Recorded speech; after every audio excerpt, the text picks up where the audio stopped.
Welcome to the Dad Show podcast. How y'all doing? Today is part 4. Hey, can I tell you something? They're like, no. We are preventioned out. Yeah. Like, just stop. We're not doing drugs, okay? Like, it drives them, but I'd rather over communicate it than not communicate it at all, and then see them fall into this trap of what they've inherited from me. Yes. You know? And I mean, you can't over communicate love. Oh no, not enough. You can't do it. No. If it was possible, what Jesus did on the cross wouldn't have mattered. Yeah. If you could over communicate love. Yeah. That's the ultimate gift of love. Yes. It cannot be over communicated. I agree. 100%. I agree with that. That's the first podcast that I had on here was with Willie Gallagher and Neil Crass, and it was over the train accident. And one of the things that I asked Willie on there was like, whenever my wife and I leave each other, or we're getting off the phone, or whenever we're disconnecting, however that may be, even through text message, I love you. Mm-hmm. That's the last thing that we tell. And I asked Willie, I was like, was you able to tell Jada before she passed away? Mm-hmm. Because when he got to the hospital, she had already passed, and he wasn't able to talk to her, and she wasn't in a state of mind. And, he said yes before she left the house. We had it every time we departed from each other. We hugged and we told each other we loved it. Man, like you said, you can't overly communicate. I think back in my profession of being a firefighter and an EMT, that how many car wrecks, how many house fires that I've ran that people passed away, and their significant others, their family members are like, I just wanted to tell them I love them. Yeah. Like, I did not tell them I love them. Yeah. And they regret that so much. Yeah. My dad fell the other day, and they live here now. They used to live in Phoenix, and after my dad retired, they moved here, and we've never really had my family around, and so we weren't really sure like what that was gonna look like. 'Cause I come from the generation of when you're 18, it's time for you to move on. Yeah. And I did that. And so we weren't really sure like how that was gonna look and how the kids would adapt to it, because now it's a little bit different. Now you got grandma and grandpa here, and they might have expectations and requirements, and so my dad called the other day, and he said, hey, I need some help pressure washing the house, and could one of the kids come help? And so my daughter went and helped him, and he fell. He went out to check on her, and he tripped on the cement in the driveway, and he just went down. He's at that age now where you just don't catch yourself. Yeah. And he went down, and my mom called me, and she said, the ambulance is here, and your dad's going to the hospital, and they're a little bit worried about his brain, and he hit his face pretty hard on the cement, and she said, do you want to talk to him? And I said, yeah, I want to talk to him. Yeah. And she said, okay. And so she put him on the phone, and and he's trying to make jokes, and because that's who he is. He tries to make light of everything. He's always done that. But I just interrupted him. I said, Dad. And he goes, what? And I said, I love you. And he goes, well, I love you too, and we've never really had that, but I wanted to communicate that. Yeah. Because you don't know what's going to happen. Exactly. And I remember being a kid, and like my mom coming into my room one night, and she said, hey, she woke me and my brother up and brought us in the living room, and said, like, I need to tell you, like, your dad's plane has gone off radar. Like, they don't know where it is. That we don't know anything right now. Wow. Yeah. And I think about that moment and just the stress and the worry, and did I say I love him before you left? Like, yeah, but it wasn't something that we did, yeah. And so my kids, I've got a daughter that she'll come in and she'll go, I love you. And I go, love you too. And she'll go, love you. And I go, love you too. And she'll go, love you. And it's that, and then she'll go, oh, guess what? And I'll go, what? And she'll go, I love you. And we've built that culture in our home. Yeah, Exactly. It's like, I can't, after everything we've been through, I can't. And when I walk away from a school and I have that opportunity to tell kids that I love them, yeah, I'm going to take it. It's gonna powerful. take it. Yeah. That's so, and I can't stress that enough, man, that they're just not told enough. And you witness it, you see it every single day with what you're doing. Yeah.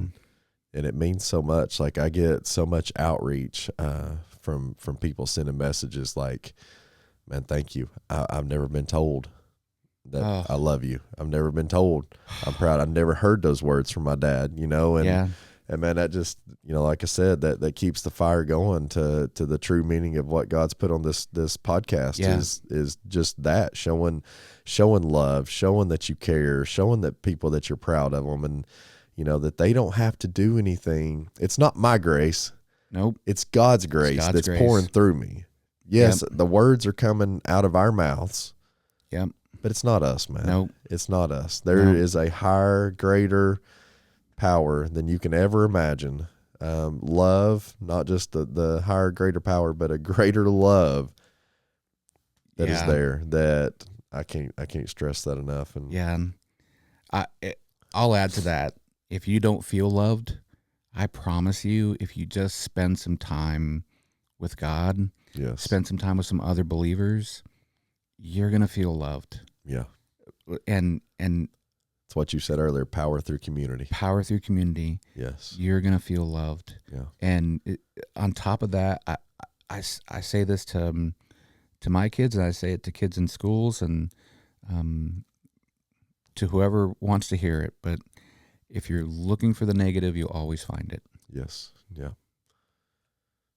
What are you looking for? Like, that's one of the things I love that. Like, what are you looking for? Yeah. Are you looking for it to be wrong? Yeah. Are you looking for it to be messed up because you're comfortable in that? Yeah. Because love's uncomfortable. It is. Like, it's uncomfortable. Yeah. I don't know if you've ever done this, but a couple of months ago, I was kind of going through a difficult time, and so I would go in the bathroom, and I look myself in the mirror, and I would tell myself that I love myself. And I'd go, I love you, Nathan. That's so awkward. Yeah. It's so weird. You just want to shake your head. Like, hold on, what you don't even want to look yourself in the eye, or the eyes. You're just like, I love you, Nathan, and it's an uncomfortable feeling, but God's designed us to love him, to love our families, and to love ourselves. And I say that because, our body's a temple, right? Yeah. We have to take care of it. We have to love it. We have to take care of ourselves. And taking care of yourself is loving yourself, giving yourself grace. It's okay to mess up. It's okay to make mistakes.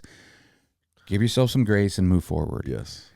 Everybody does it. Everybody makes mistakes. Everybody messes up. Everybody has heart. Like, you can strike out 100 times, and it's okay. Yes.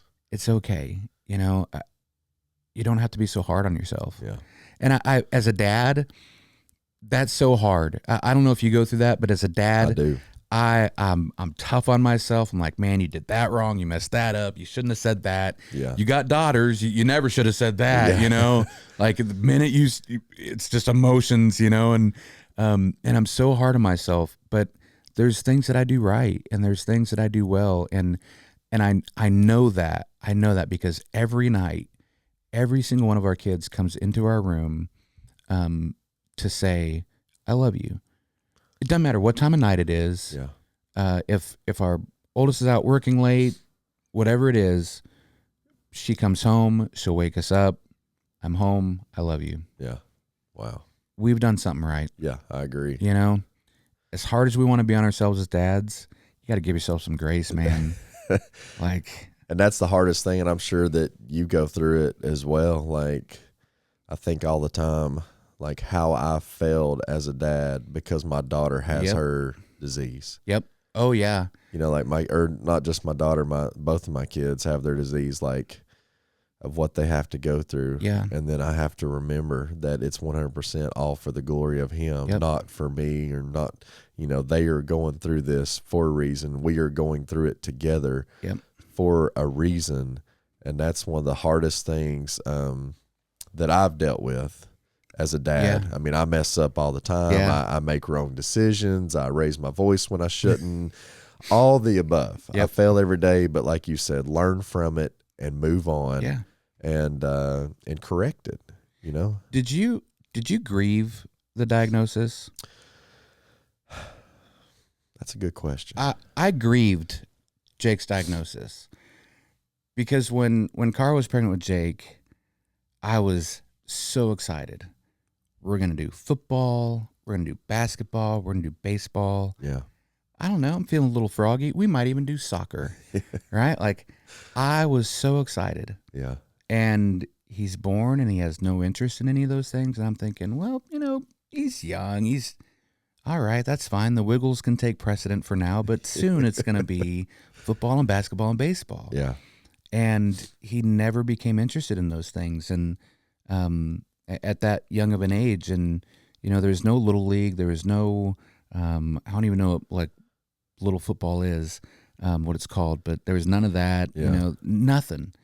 And I remember grieving, like not just for that, but just the diagnosis in general, like going through the grieving process. Yes. And it was healthy. Like, it was a healthy grieving, and grieving process it's a healthy process. It is. Yeah. But I will tell you that he never played sports. Never did. But man, that kid, this young adult, 21 years old, if there's anything you want to know about sports, go ask him. Wow. Go ask him. He will tell you. He'll tell you what the rankings are right now. He's a little worried about Tennessee, number 11. He'll tell you stats on players. I mean, he knows it. Wow. And I'm going to tell you, you got to be careful what you ask for, what you wish for, what you pray for. Yeah. Because I wished for it because I wasn't a prayer at the time. So I was wishing for it. And there's days where I'm just like, bro, like you got to go over there. Like, I can't handle another stat. I don't want to hear about the Vols right now. Yeah. Like, you got to go over there. But I'm thankful for it. And I just had that question, like, did you grieve? Because I did the same thing with Ariana. I did the same thing with Summer. Like, I grieved those diagnoses because what I expected, what I thought our lives are going to be like, it didn't turn out that way. Yeah. And I guess I'm saying that to say, like, it's okay to grieve. If life isn't turning out the way that it's not, that it's supposed to, that you think it's supposed to, grieve. Yes. Yeah. Like, go through the grieving process and deal with those emotions and then, move forward. I think I'm going to say I did, but probably in a different way. I was that type of dad, that type of man that 2 weeks prior to my daughter being born, I'm YouTubing how to change a diaper. So I really didn't have my dad all through mine and my brother's childhood. He coached our teams and was that coach that was screaming, that was yelling, that was, having the fire in him, and like borderline wanting to just knock us out whenever we didn't do something correctly. And, that's kind of huge too. I'm not trying to go off on a rabbit hole, but my dad never told me he was proud of me. Yeah. My dad, it was always, if I hit a home run, if I hit a double, scored 20-something points in a ball game, 2 touchdowns, you missed that pass. Yep. You threw that ball wrong. Yep. He never wanted to acknowledge the good things. And until I got later on in life and I'd qualified for a mini tour on golf to be able to go into a tournament, that I asked him to be my caddy on that day. And the first tee shot that I hit was right down the middle. And as we're walking towards that, he goes, "I'm proud of you." Wow. And that was the first time I can remember. I was 26, 27 years old probably at that time. That was the first time I can remember my dad ever telling me, he is proud of me. My dad was always that hard worker, that provider, the pusher. My grandfather is like my rock, man. Like he is. Yeah. My dad's great. Like I'm not taking anything away from him, but he was going providing. And my grandfather was retired, and he lived right next door. And so I would even call in sick to school to go be with Granny and Papa all day. Yeah. And he was the complete opposite, man. Showed grace, showed compassion, patience. Like, he's a big woodworker. Had a big woodworking shop. Yeah. And, that was his hobby after he retired. And, being 5-6 years old, I want to work in the woodworking shop with Papa. That's what I want to do. I want to go out in the garden and do stuff. And man, I remember he'd like give me a board and put 100 nails in it. Like, here, just hammer those nails, practice hammer, just something to keep me busy. Not like I was being a part of it. And I think there's even, when him and my dad were remodeling my old house that I lived in, they were talking about there was one little section of a floor joist that was there that probably had 200 nails in it, because that's what they gave me to do, was just hammer nails in that one little joist to keep me busy. But man, like, just tell your kids that you're proud of them, and show them that grace, and show them that patience. Like, it's so huge. The first hug that I got from my dad, I think I was 17. That was the first time he hugged me. It was just a side hug. Wow. Like it wasn't even like a real, not that it wasn't a real hug, but it wasn't like a real embrace. And I have to say, all that being said that I just said, and I'm sure you're the same way, I knew my dad loved me.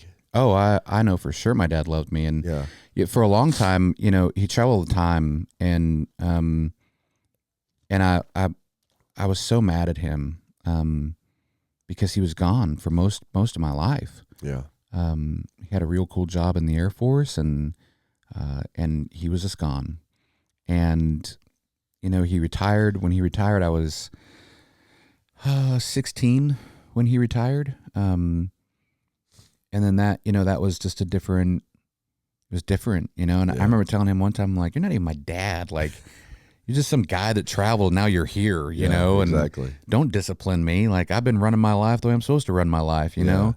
Who do you think you are? Like, I remember going off on him, and he's such a patient man. He's very, very patient, patient with me through all of my mistakes and all of my, and I realize now, like, man, he had the grace of God. Yeah. Like, he really did. Yeah. And he just offered grace, a lot, discipline too, but he just wasn't an emotional, like, expressing that love and physically, loving like that. It was, he worked his tail off for his family, so that we would have what we needed. Yes. And I remember telling my mom, when I started playing basketball in 6th grade, I said, I want Jordans. And she said, son, we can't afford Jordans. Yeah. And man, when she told my dad I wanted Jordans, and she said, she goes, I know, Bill, I told him we can't afford Jordans. That was all my dad needed to hear. He went and worked. And when basketball season started, I had Jordans. Wow. And, it was a military pay. Yeah.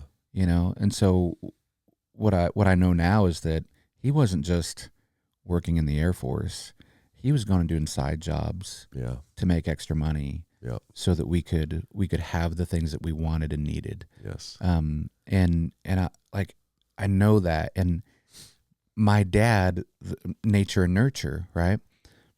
I don't really know any of my grandparents. I don't know them. I knew my mom's dad for a little bit, but wasn't like a grandfather or grandson relationship. Yeah.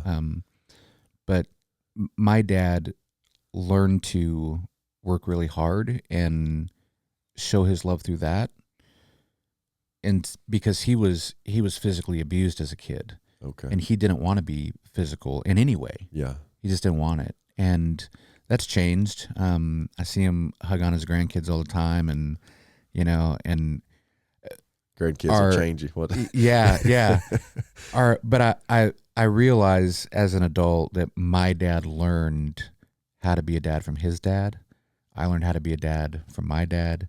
You learned how to be a dad from your dad. Yes. Whether it's good or bad. Yeah. You know, whatever that situation looks like, that's how we learn. But I'm incredibly thankful for the way that my dad was, because my mom's dad was a very hard worker. Yeah. Came to America, worked in migrant fields, worked very hard and worked his way up, and, you know, became very well known in his community and stuff like that. And he was a hard worker. Yeah. And everybody, if you even today, if you go to the town that he was from and say his name, they go, "Oh yeah, man, he was such a hard worker." Yeah. You know, they know him by that. Man, my dad, I'm telling you, he'll work circles around anybody. That's why he fell the other day, because he don't want to stop. Yeah, you know, exactly. But That's man, the way my grandfather is. He's 93. I was building the kids a play set the other day, and he's up there trying to handle 6x6s with me, and I'm like, "Papa, I'll just give me the ladder." Yeah. Yeah. He was mad at me because I wouldn't let him walk on the floor joist. Well, I get it because he still wants to do it, Yeah, right? exactly. Yeah. And my dad said this to me the other day. I took him to the doctor because he still couldn't drive. He had fell, and so he's walking down his steps off of his porch, and I'm standing there, you know, just standing there like I'm ready. Yeah. I'm not ready, but I'm ready. And he stopped and he goes, "You seriously don't think I can walk down the stairs?" And I was like, "That's not what I think, Dad. That's not my thought. I'm just here to catch you, like in the same way that you were there for me to catch me, Yeah. however I needed, you know." And he's just grumpy the whole way to the doctor's office, you know. And we get there and we go inside. I pull in the parking lot and I park, and he gets out and I get out, and he looks at me and goes, "You're going in too?"